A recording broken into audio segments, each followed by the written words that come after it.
Hello and welcome. I'm at CMT Trade Fair Stuttgart. I've got this vehicle here from Pössl. It's a road cruiser. It says it's new. Now, a road cruiser from Pössl has been on the market for some time, so there's nothing unusual about that. But inside there may be something which is more unusual. 68,000 and a bit. It costs. It's 636 centimeters in length, and its name is, it's only got that road cruiser. As you can see, it's me on the Ducato, the Jumper, or the Boxer. Now, the reason why there was a choice was in COVID times they couldn't get the Fiat Ducato, so they realised they can build on the Boxer or the Jumper, and then they started doing it that way. So, what's new about it? Well, it does have this bag down here. Now, that's quite curious. Actually, I like it. It's got a magnet on it as well. Let's see if I can demonstrate the magnet. Don't know if that was a good demonstration or not, but anyway, good. Right, so you've got a place there to store your stuff. This is quite standard. Now here's something that put the hobs and the sink in wonky. Is that a good idea? Yes, it is. You know why it's a good idea? Because this slides back like that to give more space. But how have they done this? All right, and down here.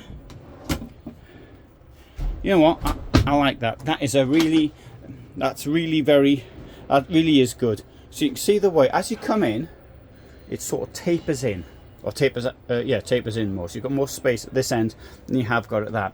Now here we've got this big shower unit. Now I would be the first to agree that these shower units do look pretty ugly, but they are very, very practical. And I can show you why. Because it gives you this enormous washroom in here. Now, let's give it a quick go.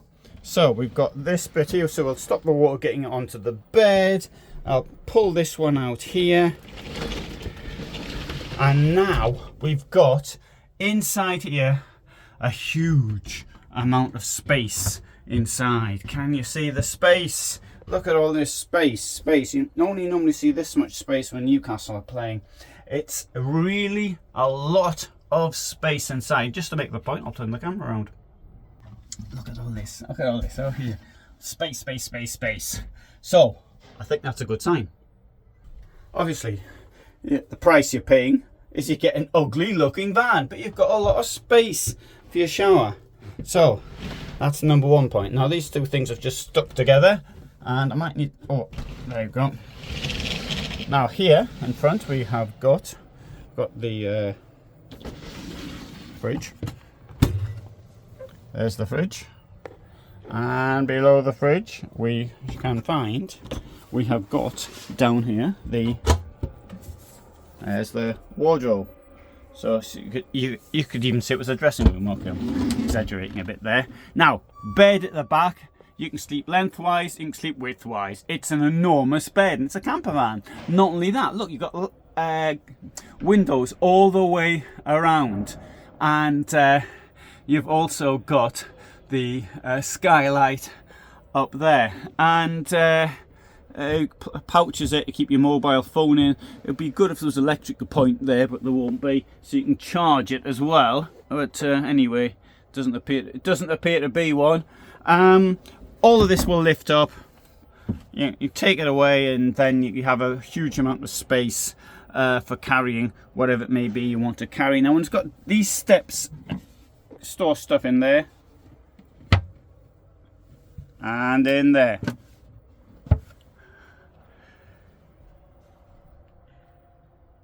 So, got lots of space in here. Space and light is the name of the game. Somebody said in the comment section that she didn't like the window next to the bed for reasons of security.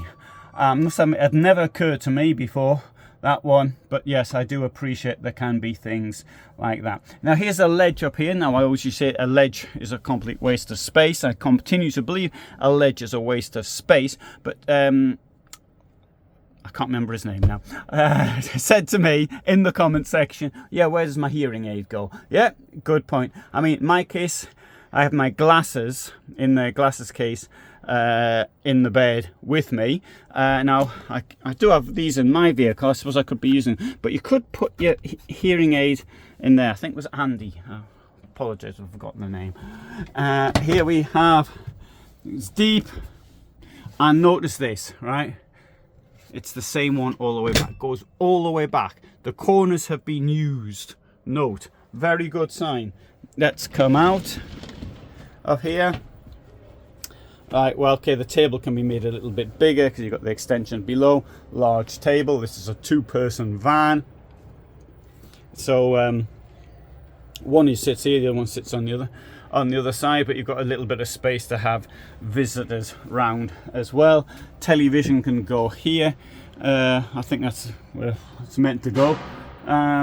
You've got space for storage up there. Personally, I don't really like this up there because I think you can't really do much with it. But even though I'm always going on about storage and all the rest of it, but I like to be able to stand up properly without. That's just me. Anyway, other people may think of these things in a different manner. Kitchen extension here. You've got a mosquito net there.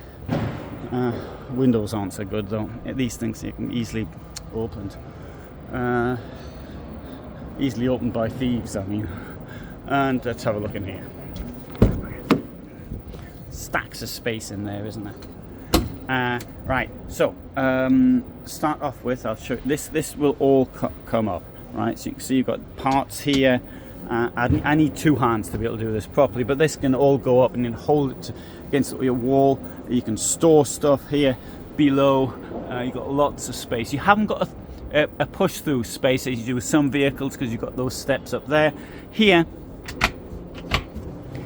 2 gas cylinders, full-size ones, will go in there.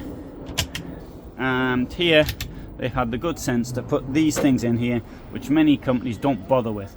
And these things here, what's the cost of that? Next to nothing on a vehicle that costs 68,300 and something.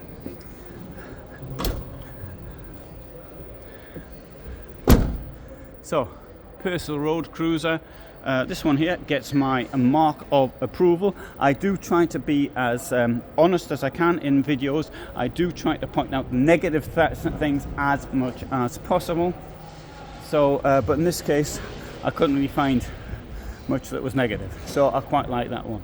So, thanks very much for watching. I upload every single day at 21:15 my time. I'm based in Poland and in Germany. I've been living now in a motorhome since 2011, so I've got lots of experience. And I would say I'm living in the motorhome. I mean, let's say at least 8 months of the year, because I do occasionally have to be in the house. But I spend a great deal of time in the motorhome.